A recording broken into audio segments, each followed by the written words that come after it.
잠언 8장 22절서부터 36절까지 22절서부터 36절까지 지난번에 우리가 잠언 5장, 6장, 7장에서 우리를 미혹하게 하는 낯선 여인, 그것은 실제적인 낯선 여인도 되고 또 잘못된 종교체계 또는 잘못된 우상숭배, 뭐가 되었든지 우리를 하나님으로부터 진리로부터 멀어지게 만드는 모든 것들에 대해서 성경에서 아주 자세하게 말씀을 하셨는데 8장에는 반대로 이제는 지혜의 외침, 지혜는 성경에 보니까 예수 그리스도께서 자신을 지혜라고 마태복음 11장에서 지칭하셨고 실제적으로 고린도전서 1장에도 예수님께서 우리에게 지혜가 되셨다 이렇게 성경에 말씀을 했습니다.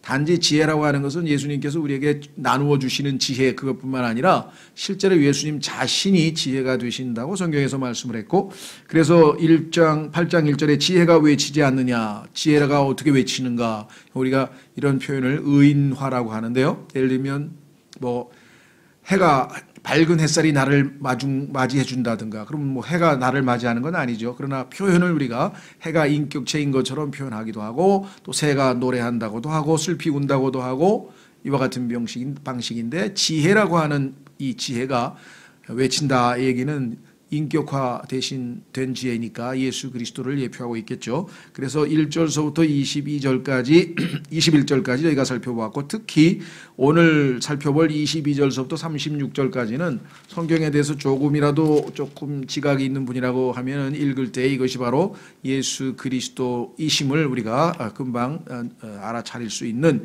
그러한 더 직접적인 언급들이 상당히 많이 언급되어 있습니다.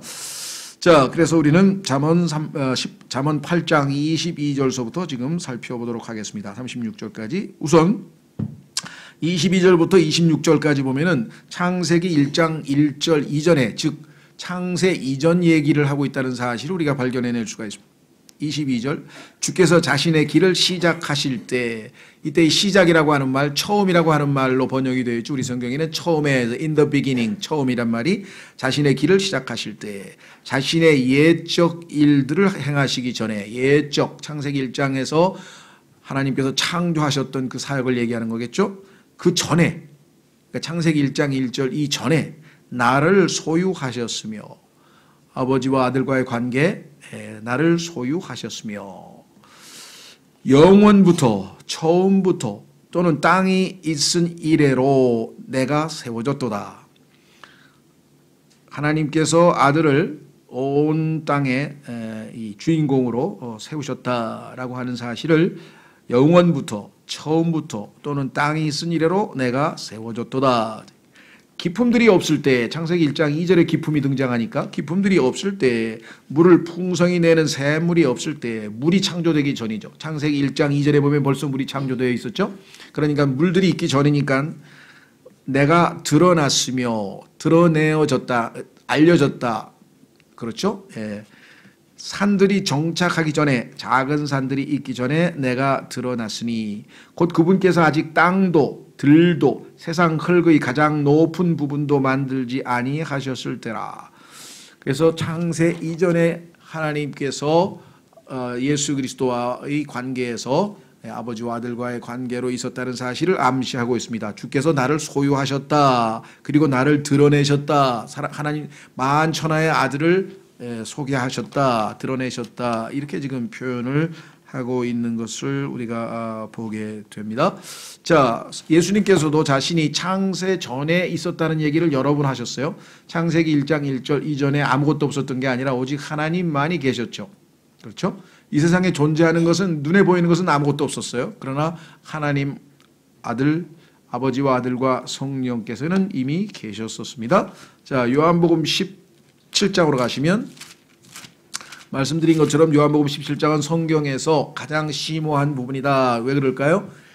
예수 그리스도께서 십자가를 앞에 두고 마지막으로 하나님 아버지께 기도하는데, 그 기도 내용을 보면 하나님께서 나를 이 땅에 보내신 이유, 다시 말해서 아버지가 아들을 보내셨는데 그 아들이 아버지가 분부하신 일들을 다 끝마쳤다고 보고를 드리는 겁니다. 그러니 약속하신 대로 나에게 영광을 베풀어 달라, 나를 영화롭게 해달라, 이렇게 기도하시는 장면이 나오고, 그 예수님을 믿게 될 우리 즉 제자들을 위해서 기도하고 그 제자들을 통하여 예수님을 믿게 될 우리까지도 우리를 위해서도 기도하는 내용이 나와 있어요. 그래서 이 요한복음 17장은 말씀드린 것처럼 아주 정말 간략하고 읽으면 간단한 것 같은데도 심오한 내용들이 들어있기 때문에 말씀드린 것처럼 그 마틴 로이 존스라고 하는 그 목사가 50개의 설교를 여기서 했는데 약 700페이지나 되는 번역이 되어 나와 있긴 한데요. 하여간 쉽진 않죠. 700페이지를 여러분들이 다 쓰는데 아주 내용은 깊이 있는 내용인데 여기 보시면 5절에 17장 5절에 오 아버지여 세상이 있기 전에 창세기 1장 1절 이전에 세상이 있기 전에 내가 아버지와 함께 가졌던 그 영광으로 아버지와 아들과 성령은 영광 가운데 머물러 있었기 때문에 아버지와 함께 나누어 가지고 있었던 그 영광으로 이제 아버지와 함께 나를 영화롭게 하소서. 왜? 그 영광을 버리고 이 누추한 이 땅에 예수님께서 지상에 내려오셨잖아요. 말구유에서 태어나셨잖아요. 굴욕을 당하셨잖아요. 십자가에서 죽기까지 순종하셨죠. 그러니까 가장 비참하게 되셔서 영광을 다 버리고 사람들이 보기에도 정말 볼품이 없는 모습으로 이 땅에 오셨으나 하나님께서 맡기신 일을 다 마치시고 십자가의 구속을 완성하신 다음에 아버지 품으로 돌아갈 때에는 영원전에 가지고 계셨던 그 영광을 나에게 다시 달라라고 아버지에게 기도하고 있습니다. 25절로 가시면 요한복음 17장 25절에 가시면 오 의로우신 아버지여 아버지는 의로우신 분이니까 아버지가 약속대로 나에게 의롭게 모든 것을 되돌려 주실 것이다. 세상이 아버지를 알지 못하였으며 죄송합니다. 24절 내가 죄송합니다. 24절 아버지여 원하건대 아버지께서 내게 주신 자들도 내가 있는 곳에 나와 함께 있게 하사 이 약속 때문에 여러분과 저는 영원히 예수님과 함께 있게 될 것을 믿는 거예요. 아버지께서 세상의 창건 이전에 창세기 1장 1절 이전에 나를 사랑하셨으므로 친히 내게 주신 나의 영광을 그들이 보게 하옵소서. 로마서 3장 20절에 23절에 모든 사람이 죄를 지었으므로 하나님의 영광에 이르지 못하더니 하나님의 영광에 가까이 갈 수 없는 더러운 추한 죄인이 되었던 우리가 예수 그리스도의 보배로운 피로 깨끗하게 씻김을 받아서 이제는 예수님과 함께 예수님께서 창세전에 아버지와 함께 누리셨던 어마어마한 영광을 이제 같이 볼 수 있도록 해달라고 예수 그리스도께서 기도를 하셨죠. 그래서 버드로전서에 보면은 단지 우리를 지옥에 보내시지 않는 게 아니라 구원해서 그거는 결과일 뿐이고 당연히 주어지는 것이고 하나님의 영광으로 우리를 인도하시기 위해서 우리를 구원하셨다 이렇게 되어 있어요. 왜? 죄인들은 영광에 이르지 못하니까. 그러나 죄를 다 제거해서 정결케 된 우리는 하나님의 영광에 이르게 되는데 그 영광이 어떠한 것인지는 감히 우리가 상상을 할 수가 없죠. 그 영광을 그렇죠? 온 우주 만물에서 가장 영광스러운 그 영광을 우리가 어떻게 감히 상상이나 할 수가 있겠습니까? 자, 어쨌거나 그렇게 말씀하셨죠. 자, 그뿐만 아니라 요한복음 1장에 보면은 죄송합니다. 에베소서 1장에 가면은 그 창세 전에 예수님께서는 여러분과 저를 예수 그리스도 안에서 택하셨어요. 즉 이 땅의 죄인들이 죄로 말미암아 영원한 멸망의 심판의 대상이 될 것을 아시고 그들이 예수 그리스도를 믿고 주님 품으로 돌아온다면 즉 예수 그리스도 안으로 들어오기만 한다면 그들은 하나님의 자녀로서의 택함을 받게 될 것을 말씀하고 있죠. 에베소서 1장 4절에 곧 우리가 사랑 안에서 자신 앞에 거룩하게 흠이 없게 하시려고 세상의 창건 이전에 그분 안에서 우리를 택하셨으며 우리를 택하셨는데 조건이 하나 있어요. 그것은 뭐냐? 그분 안에 예수님 안에 들어오는 자. 어떻게 예수님 안으로 들어갑니까? 예수 그리스도를 믿는 순간 성령께서 우리를 예수 그리스도의 몸 안으로 집어넣어서 고린도전서 12장 13절에 써있죠.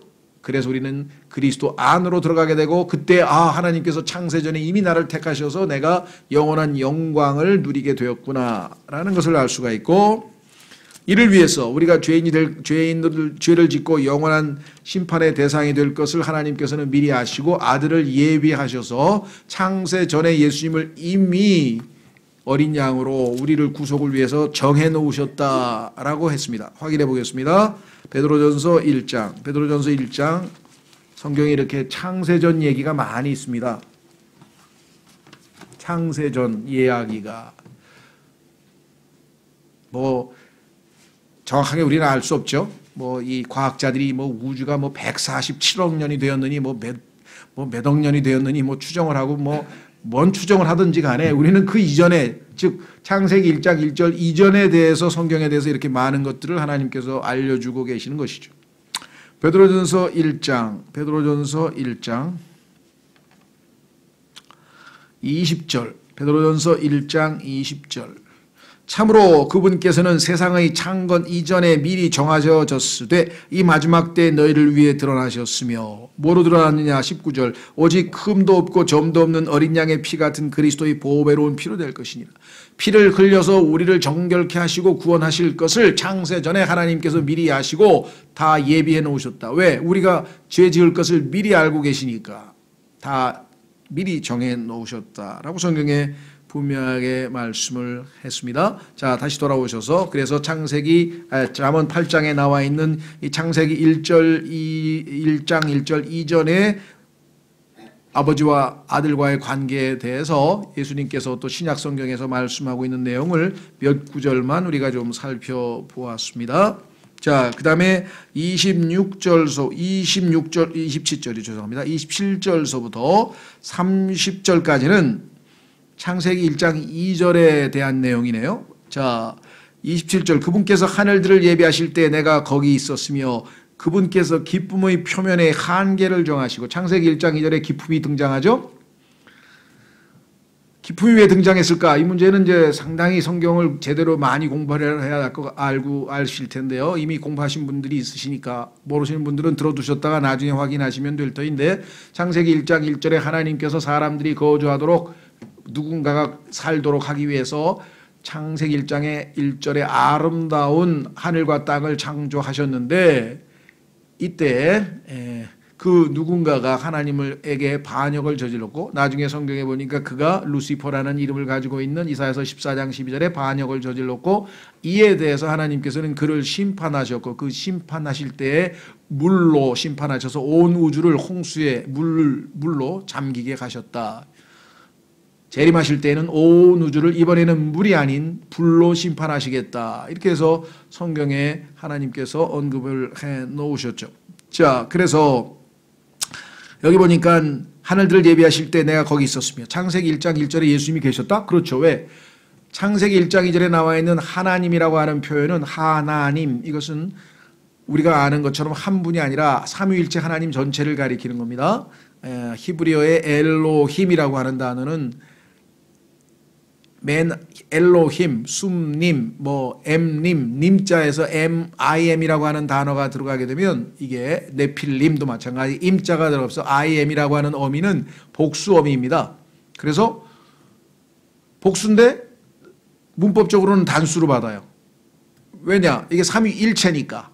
그래서 하나님 한 분인데 세 분으로 돼 있어요. 신기하죠? 예를 들면 우리 가족은 한 가족이야, 한 가족. 그런데 5명으로 돼 있다. 그렇죠? 복수이면서 단수인 것, 이걸 집합명사라고 하는데, 엘로힘이라는 단어가 그런 단어예요. 그래서 창세기 1장 1절에는 아버지와 아들과 성령 세 분 하나님을 말씀하고 있고, 당연히 아드님도 창조주이시죠. 그래서 골로새서 1장 16절에, 요한복음 1장에 온 우주 만물이 창조되기 전에 예수님께서 계셨고 그것들을 다 예수님께서 창조하셨다. 그러면 아버지와 아들과 성령께서 어떻게 분담하셨을까? 추정입니다. 아버지가 계획하시고, 그렇죠? 아들이 설계하시고 성령께서 직접 감독을 하셔서 우주 만물이 창조됐을지도 모르겠어요. 어쨌거나 세 분 다 창조에 직접적으로 관여하신 것은 성경적으로 분명하다는 사실을 우리가 알 수 있습니다. 여기 나와 있습니다. 27절에 그분께서, 하나님께서, 아버지께서 아들들을 예비하실 때 내가 거기 있었으며 그분께서 기품의 표면에 한계를 정하시고 위로 구름들을 굳게 하시고 기품의 샘들을 강하게 하시고 바다에게 자신의 칙령을 내리사 물들이 자신의 명령을 넘어가지 못하게 하시며 또 땅의 기초들을 지정하신 그때에 내가 그분과 함께하며 자란 자로서 그분 곁에 있어 날마다 그분의 기쁨이 되었고 항상 그분 앞에 기뻐하였으며. 창세기 1장 1절에 하나님께서 온 우주 만물을 창조하실 때 아버지와 아들이 지켜보시면서 얼마나 흐뭇해졌을까. 여러분들 뭔가를 만들었다. 예를 들면 모르겠어요. 신격호 그 양반이 거기 계셨는지 안 계셨는지 모르겠는데 신동빈하고 두 아버지와 아들이 롯데 월드타워가 지어져 가는 모습을 흐뭇하게 바라보면서 완성되었을 때 탁 테이프를 끄면서 그냥 와, 우리는 그 월드타워 대한민국에 있는 조그만 거 하나 가지고도 막 온 우주가 우주 만물이 창조되는데 아버지와 아들과 그 창조를 하시면서 얼마나 기쁨을 나누셨을까 한번 생각해 보셨습니까? 예? 뭐 부모하고 자식하고 이렇게 뭐 참가해서 뭐 만드는 그런 뭐 요즘에 애들도 보면 뭐 대회가 있는 모양인데 뭐 만들어서 뭘 만들었다 하는 게 그게 뭐 로봇가 됐든 뭐가 됐든 막 좋아가지고 그냥 막 얼마나 좋아요. 그런데 아버지하고 아들은 지금 우주 만물을 창조하고 계시는데 여기 서 있어요. 내가 그분과 함께하며 자란 자로서 함께하며 여기서 자란이라고 했는데 brought up with란 말이 이게 성장이란 뜻 무슨 그럼 예수님께서 나이가 먹고 자란다는 뜻이냐 이런 뜻은 아니고요.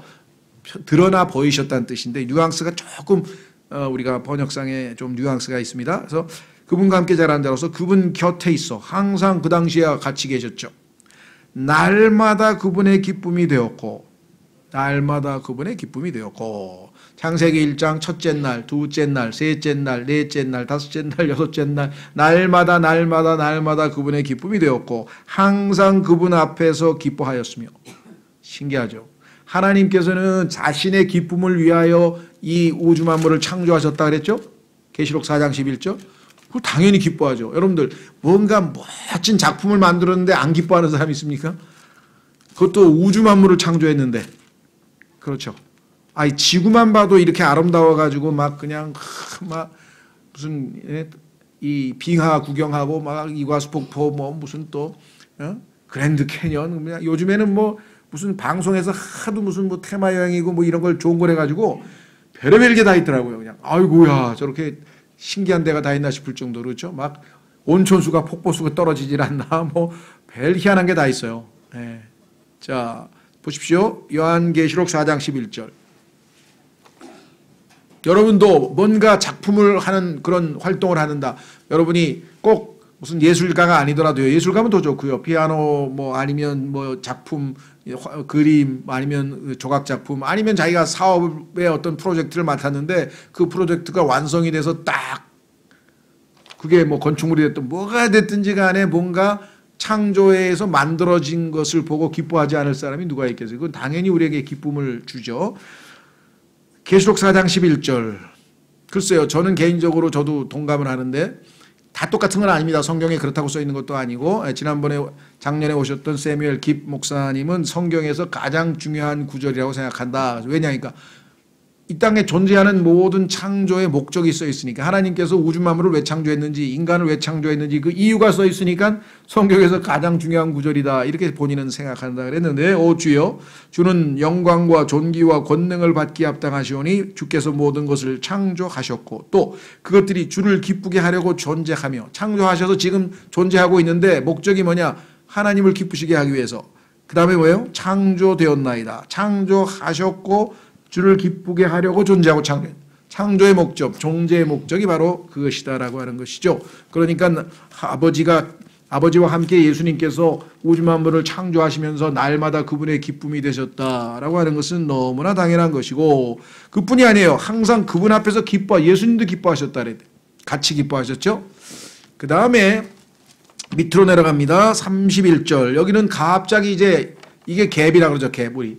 엄청난 시간을 건너뛰어서 창세기 1장 1절에서 어디로 건너뜁니까? 예수님의 초림. 왜? 지상 얘기를 하고 있어요. 그러면 4,000년 지난 얘기, 4,000년도 더 넘는 얘기를 하고 계시네 지금. 자 보세요. 그분의 땅에 거할 만한 곳에서 기뻐하였고 하나님께서 항상 눈동자를 떼지 않고 지켜보고 있는 땅이 하나 있어요. 거기가 바로 가나안 땅이에요. 이스라엘 백성이 나중에 예수님께서 통치하실 아드님께서 통치하실 그 예루살렘 그 수도 그래서 그 예루살렘에는 하나님께서 눈을 떼지 않고 항상 지켜보고 계시는 땅이라고 성경에 나와 있대. 그 땅에서. 자, 그 다음에 어떻게 했습니까? 죄송합니다. 그분의 땅에 거할 만한 곳에서 기뻐하였고 내 기쁨들이 사람들의 아들들과 함께 하였소노라. 예수님께서 지상에서 사람들과 함께 기뻐하셨다 그랬는데요. 자, 뭐 성경에 예수님이 기뻐하셨다는 곳이 몇 번 나오니까 지상에서 예수님께서 초림하셨을 때 기뻐하셨던 내용이 나오는데 그 중에서 몇 가지가 있는데 그 중에 제일 눈에 띄는 건 뭐냐? 우선 하나님께서 기뻐하신 것부터 한번 찾아보겠습니다. 하나님께서 기뻐하신 것. 자, 성경에 보니까 하나님께서 하늘에서 아들을 기뻐하신다 이렇게 썼습니다. 함께 있던 아들이 지상으로 내려가셨는데 지상에서 아버지의 뜻을 수행하고 있는 것을 보고 기뻐하셨다. 그렇죠? 여러분들도 자녀가 무슨 해외 유학을 가든 뭐 군대를 가든 어디를 가서 정말 씩씩하게 늠름하게 모든 일을 잘 수행하고 있다. 그거를 보면 기뻐하지 않을 부모가 어디 있겠어요. 그렇죠? 자, 마태복음 3장 17절. 마태복음 3장 17절 예수님께서 이제 30살이 돼서 본격적으로 이제 3년 반의 공생애를 앞에 두고 십자가를 향해서 이제 단호히 하나님께 순종하기 위해서 침례를 받고 있는 중인데 그 순간에 하늘에서 음성이 들렸다. 17절 보라 하늘로부터 한 음성이 있어 이르시되 이 사람은 내 사랑하는 아들이라 내가 그를 매우 기뻐하노라. 하나님께서 이렇게 크게 우주에서 울려 퍼졌는데 글쎄요 알아들은 사람 누가 있었는지 잘 모르겠어요. 성경을 기록한 사람은 알아듣고 지금 써놨는데 자 17장으로 갑니다. 지금도요 하나님께서 무슨 말씀을 하는지 몰라. 왜냐하면 성경에 보니까 천둥소리가 하나님께서 뭔가 하시는 말씀이라 그랬는데 우리는 주파수가 천둥소리에서 뭔 소리인지는 못 알아들어.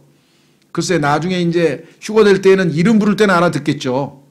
이름 부를 때는 그거 알아들어야 올라갈 거 아니에요. 자 17장 마태복음 17장에 가면은 하늘에서 다시 한번 음성이 들렸어요. 이번에는 왜 기뻐하느냐? 공생애를 다 마치고 드디어 이제 십자가를 바로 눈앞에 두고 있어요. 예수님께서. 그래서 이제 뭐라고 얘기를 했는가 한번 보십시오. 5절 마태복음 17장 5절 그가 아직 말할 때 보라 빛나는 구름이 그들을 덮더니 보라 그 구름 속에서 한 음성이 나서 이르시되 아버지가 하는 말 하나님 아버지가 우주를 창조하신 분이 이렇게 얘기하셨어요. 이 사람은 예수님 자신의 아들을 가리키면서 이 사람은 내 사랑하는 아들이라 내가 그를 매우 기뻐하노니. 아까 공생애를 시작하실 때 침례를 받으실 때에는 여기까지만 얘기했죠. 기뻐한다. 근데 지금은 기뻐하는 정도가 아니야. 모든 이 땅의 인간들이 해야 될 한 가지 반드시 해야 될 것을 이야기하고 있어요. 이걸 안 하면 영원한 멸망이에요. 이걸 해야 돼. 이걸 해야 구원받아. 그게 뭐야? 너희는 그의 말을 들어라. 예수님의 말을 듣고 이분의 말씀을 믿고 구원받으라 이 말이에요.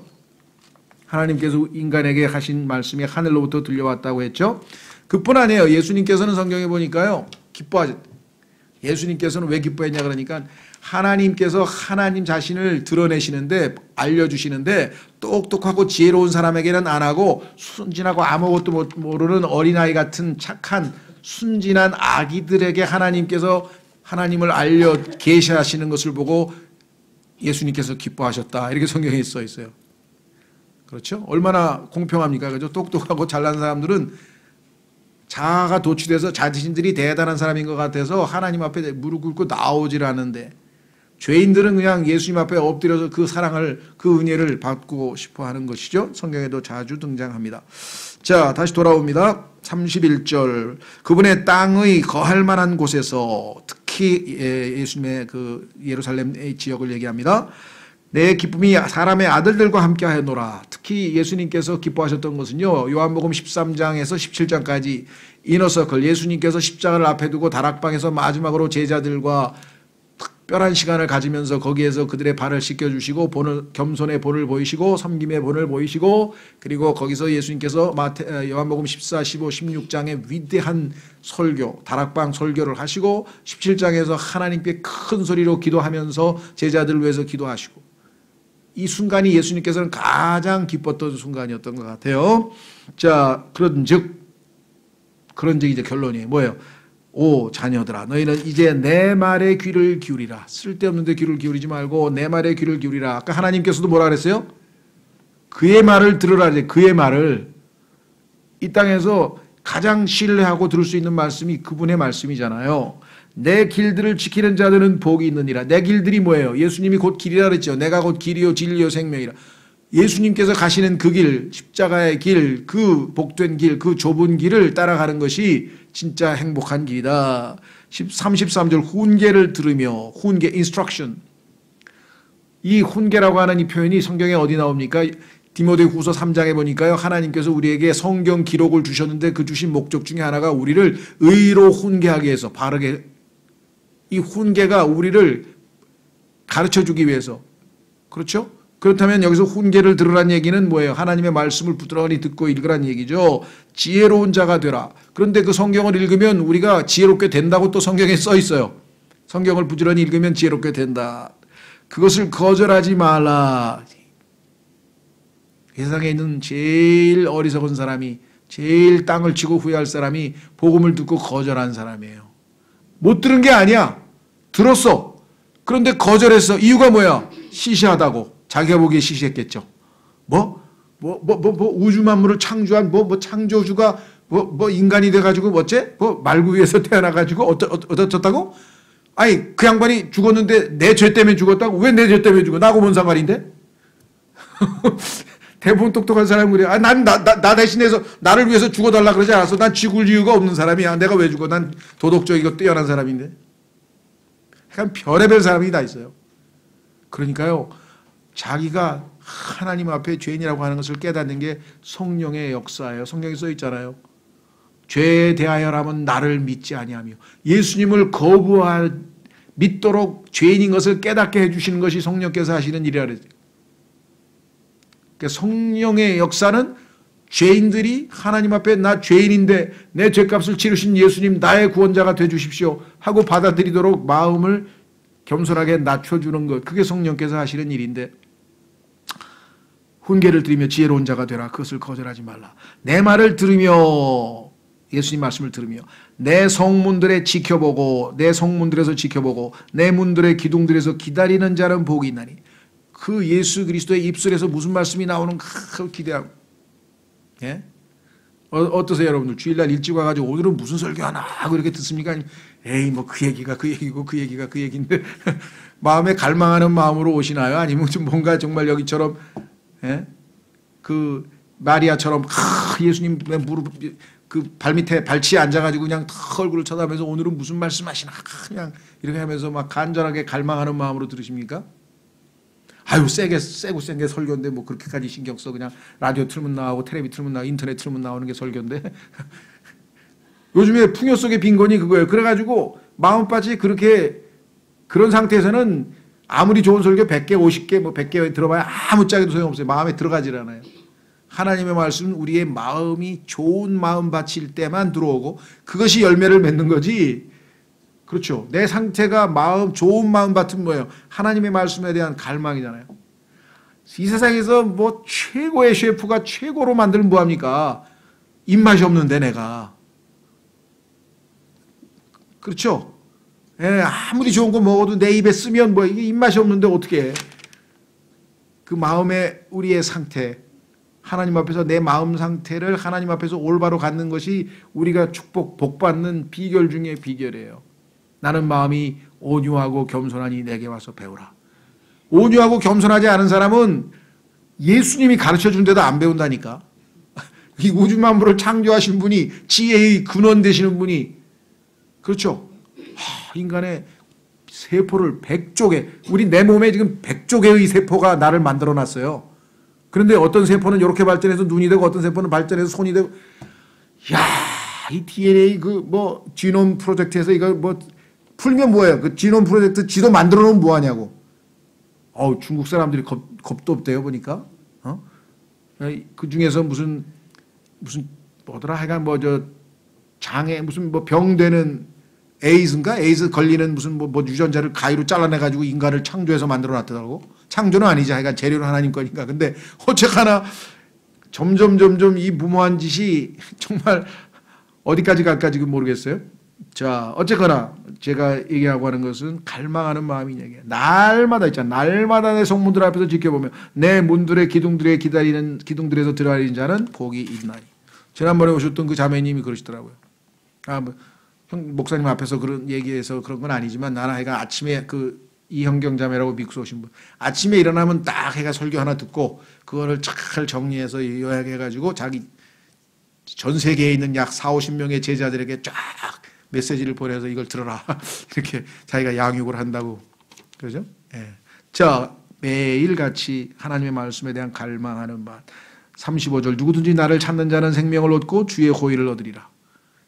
생명을 얻고 자 여기서 찾는 자 조심하십시오. 우리말이 조금 표현이 저 같으면 찾는 자라고 안 하고 나를 발견하는 자로 고치겠어요. 왜냐하면 우리말은 찾는 자가 발견한다는 뜻도 있어요. 예를 들면 그 사람 드디어 찾았어. 그러면 발견했다는 뜻이죠. 그런데 아무리 찾아도 못 찾았다니까? 그러면 앞에는 찾아본 거예요. 이게 영어로는 seek, 쓰는 search인데 뒤에는 뭐야? find예요. 발견을 못했다는 뜻이죠.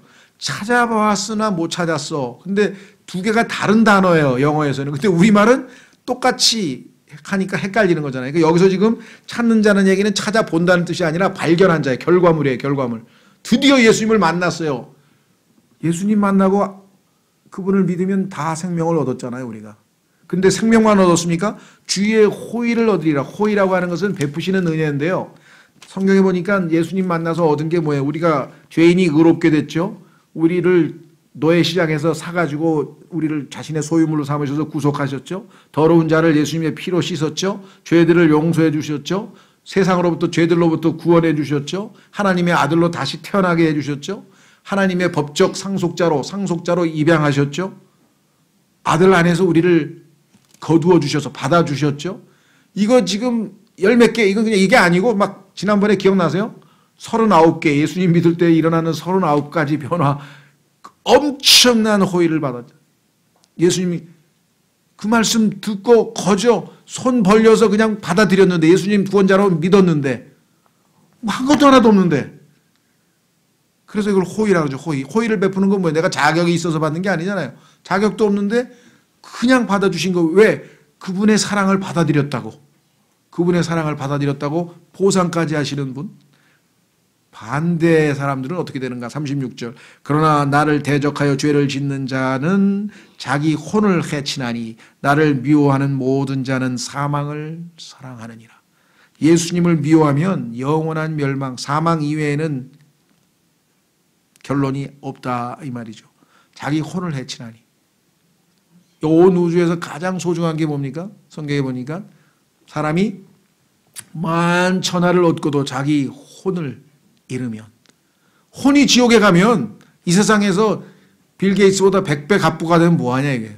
죽어서 지옥에 가면, 혼을 잃으면. 예수님 말씀하셨잖아요. 제일 소중한 게 뭐예요? 혼이에요. 혼. 그런데 이 세상에 있는 사람들은요, 좀 수준이 낮은 사람은 몸이야 몸. 몸에 좋은 건 다 먹어. 그냥 뭐든지 다 먹어. 그 다음에 몸에 좋은 건 다 사. 그냥 막 뭐 보톡스를 하든 뭐 무슨 스트링으로 뭐 살을 늘리든 약간 뽀송뽀송하게 하고 뭐 그냥 뭘 바르고 그냥 막 좋은 거 다 먹고 그냥 뭐 몸을 아주 위해서 사는 사람이 있어요. 몸. 그렇죠. 몸에 좋다는 건 다 먹어. 그냥 좋은 요리서부터 시작해. 조금 수준 높은 사람은 뭐예요? 정신, 막 산사에 가서 막 이렇게 뭐 명상을 하고 뭐 무슨 정신이 맑아지고 마음이 평안해지고 막. 뭐예요? 정신적으로 마음이 편한 뭐하냐고. 죽으면 혼이 잃어버리면. 예수 그리스도를 믿고 그 피로 혼이 구속되어서 하나님의 생명을 얻어야 내 혼이 영원히 살잖아요. 그래서 예수님께서는 온 천하를 얻어도 혼을 잃으면 무슨 소용이 있느냐. 이 세상에서 아무리 몸 건강하게, 아무리 정신적으로 평안하고 기분 좋게 행복하게 살면 뭐예요? 솔로몬처럼 나중에 헛되니 모든 것이 헛되도다. 그냥 나중에 지옥에 가서 고통당하면 그게 무슨 의미가 있냐고. 예수님께서 그래서 제일 중요한 건 영, 혼, 몸 중에서 뭐야? 혼이 제일 중요하지 않느냐. 내가 그 혼을 구속하기 위해서 십자가에서 너희를 죽지 아니하냐. 너희는 보배로운 피로 혼의 구속을 받았느니라. 그렇죠? 근데 반대로 여기는 자기 혼을 해치는 사람들이 자기 혼을 해치는 사람. 예수님을 거부하면 나를 대적하여 죄를 짓는 자는 자기 혼을 해치나니 나를 미워하는 모든 자는 사망을 사랑하느니라.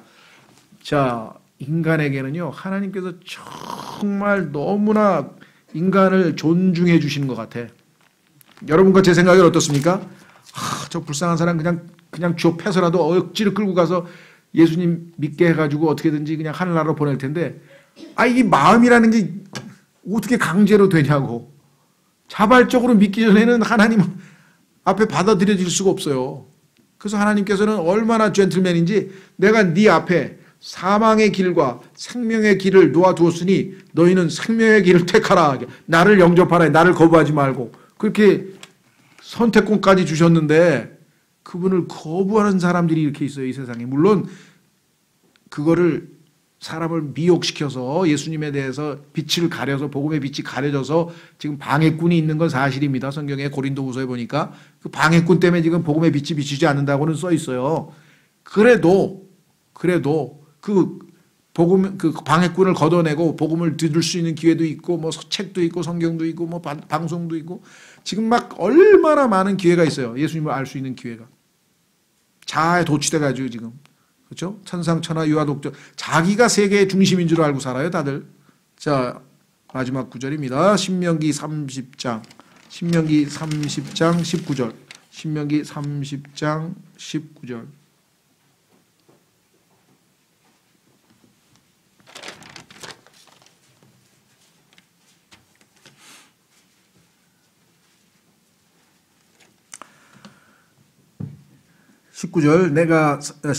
19절, 내가 이날 하늘과 땅을 불러 너희에게 증거로 삼노라. 하나님께서 증인까지 세웠어. 근데 그게 그냥 하늘과 땅이야. 온 우주가 지금 지켜보고 있어. 하나님은 거짓말하지 않으신다. 잘 들어라.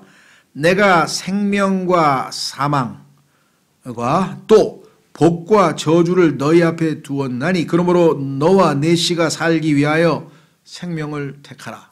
방법도 다 가르쳐줬어. 정답도 가르쳐줬어. 다 가르쳐줬어. 그리하면 거기다 또 보상까지 약속했어. 내가 주 내 하나님을 사랑하고 그분의 음성에 순종하며 또 그분을 굳게 붙들 수 있으리라. 생명을 택하면 그분은 내 생명이시요 또 내 날들을 길게 하는 분이시니 이로써 내가 주께서 내 조상 아브라함과 야곱과 이삭에게 주리라고 맹세하신 땅에 거하리라. 물론 이건 이스라엘 백성에게 하신 거고요. 우리에게 예수 그리스도께서 내가 곧 생명이다. 그렇죠? 내 살과 내 피를 먹는 자들은 영원히 산다고. 지금 예수님께서 살과 피는 영적으로 자신의 말씀이라고 또 해석을 나중에 해주셨죠? 요한복음 6장에서. 그게 나중에 결론이 뭐예요? 로마서에 가니까 핑계대지 못하리라. 이 세상에서 나는 몰라서 하나님 못 믿었는데요 라고 핑계댈 수 없다라고 지금 성경에서 분명하게 얘기했네. 셀 수도 없이 많은 증거가 있는데 그 중에는 눈에 보이는 증거 뭡니까?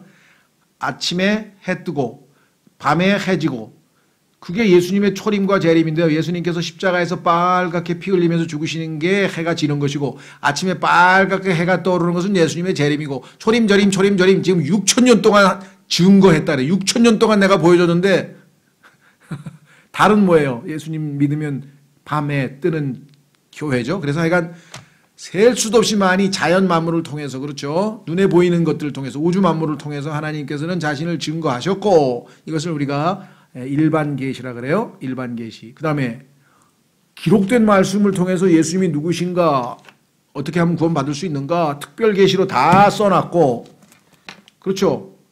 아무리 저기에도 돈 10,000원 주면 신구약 성경 다 삽니다. 세계 어느 나라를 가도 10불짜리 하나만 있으면. 근데 여기 다 써 있는데, 그리고 아무 데서나 다 읽을 수 있는데, 아니 또 공짜로도 나눠주는데, 나중에 와서 하나님 앞에서 무슨 핑계로 나는 몰라서 못 믿었습니다. 뭔 소리가 나오겠어요. 그래서 성경에 엄하게 써 있어요. 핑계대지 못할지니라. 핑계대지 못할지니라. 그래서 여러분들이 나중에 복음 전할 때 마지막으로 경고를 한번 하셔야 돼요. 다 좋은데 그때 가서 핑계는 안 통한다. 차라리 내가 믿기 싫어서 안 믿었다고 아예 정직하게 얘기하는 게 낫지, 뭐 어쩌고저쩌고 해봐야 핑계는 안 통한다 이 말이에요.